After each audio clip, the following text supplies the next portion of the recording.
የኢትዮጵያ መከላከያ ዩኒቨርሲቲና ዋር ኮሌጅ በትብብር ባዘጋጁት የፓናል ውይይት የተለያዩ ባለድርሻ አካላት ተሳትፈውበታል።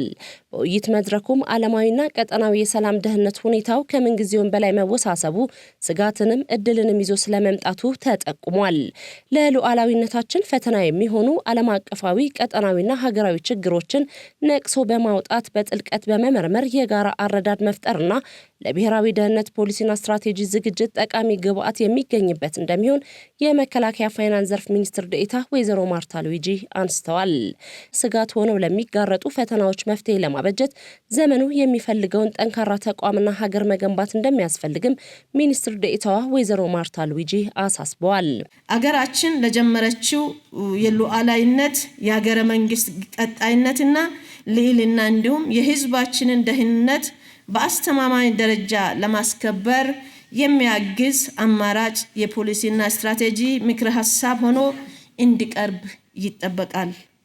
ይህም በውጭ ጉዳይና ዲፕሎማሲ፣ በመከላከያና በጸጥታና ደህንነት እንዲሁም በኢኮኖሚው ዘርፍ አገራችን ለምትከተለው ስትራቴጂ ወጥ የሆነ መረዳት እንዲኖረን ያደርጋል። የኢትዮጵያን ብሔራዊ ጥቅም ለማስጠበቅ የመከላከያ ሰራዊቱ ያበረከተ ያለው አስተዋጽኦ በእጅጉ የሚደነቅ መሆኑ የጠቅላይ ሚኒስትሩ የደህንነት አማካሪ ዶክተር ቀነያ አደታ ገልጸው ተቋሙ ከተሰጠው ተልዕኮ ባሻገር የውይይት መድረክ በማዘጋጀት ለሀገር የሚጠቅም ሐሳብ በማመንጨትና ተጨማሪ ጥናታዊ ጽሑፎችን በመሰነድ ዘርፈ ብዙ ስራ ማከናወኑን ተናግረዋል።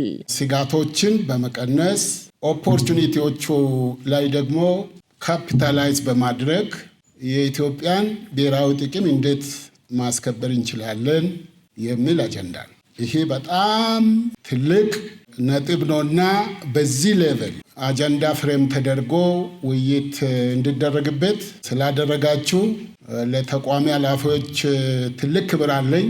ይሄ ነገር አጠቃላይ ተቋማችን መከላከያ ተቋም ምን ያህል እያደገ እንደሆነ ክሊርሊ የሚያሳይ ምክክሩ ወቅቱን የዋጀና እንደ ተቋምም ሆነ እንደ ሀገር አቅምን የሚያሳድጉ ግብዓቶች እንደተገኙበት ተገልጿል። የዚህ የምክክር መድረክ ዓላማ በእነዚህ ውስብስብ የደህንነት አውዶች ውስጥ ኢትዮጵያ በአሁኑ ወቅት ያጋጠሟትንና ወደፊት ሊያጋጥሟት የሚችሉትን የብሔራዊ ደህንነት ተጨባጭ ፈተናዎች እንዲሁም ስጋቶችና እድሎችን በጥልቀት ለመመርመርና ብሔራዊ ደህንነቷን በአስተማማኝ ደረጃ ለማረጋገጥ የሚያስችል የፖሊሲና ስትራቴጂ ምክረ ሐሳብ የሚያመነጭ ምክክር ለማድረግ ታስቦ የተዘጋጀ መድረክ ነው።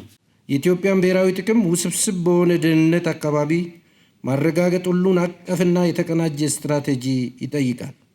ውስጣዊ ተግዳሮቶችን በመፍታት የተለያዩ ስጋቶችን በመቀነስ እና ስትራቴጂካዊ እድሎቹን መጠቀም ኢትዮጵያ በአፍሪካ ቀንድ ውስጥ የተረጋጋና ተደማጭነት ያላት ተዋናይ ሆና አቅሟን ማጠናከር ትችላለች።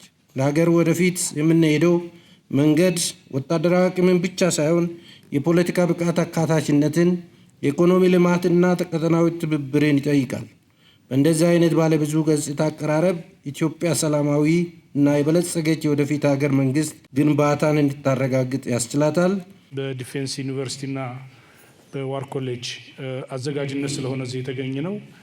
ለአዘጋጆቹም ለተሳታፊዎችም ለአቅራቢዎችም ከሁሉም በላይ ጊዜያቸውን ሰውተው ተዘጋጅተው እንደዚህ አይነት ውይይት እንዲኖረን ስላደረጉ እና እንደለተዋዋይ መጠን ማመስገን እንወዳለሁ። የኢትዮጵያ መከላከያ ዩኒቨርሲቲና ዋር ኮሌጅ በጋራ ትብብር ባዘጋጁት በዚሁ የውይይት መድረክ ላይ ከፍተኛ የመንግስት የስራ ኃላፊዎችን ጨምሮ ጀነራል መኮንኖች፣ ምሁራንና ባለድርሻ አካላት ተገኝተው ሰፊ ምክክር የተካሄደ ሲሆን በቀጣይም ይህንን መሰል መድረክ ተጠናክሮ እንደሚቀጥል ተመላክቷል።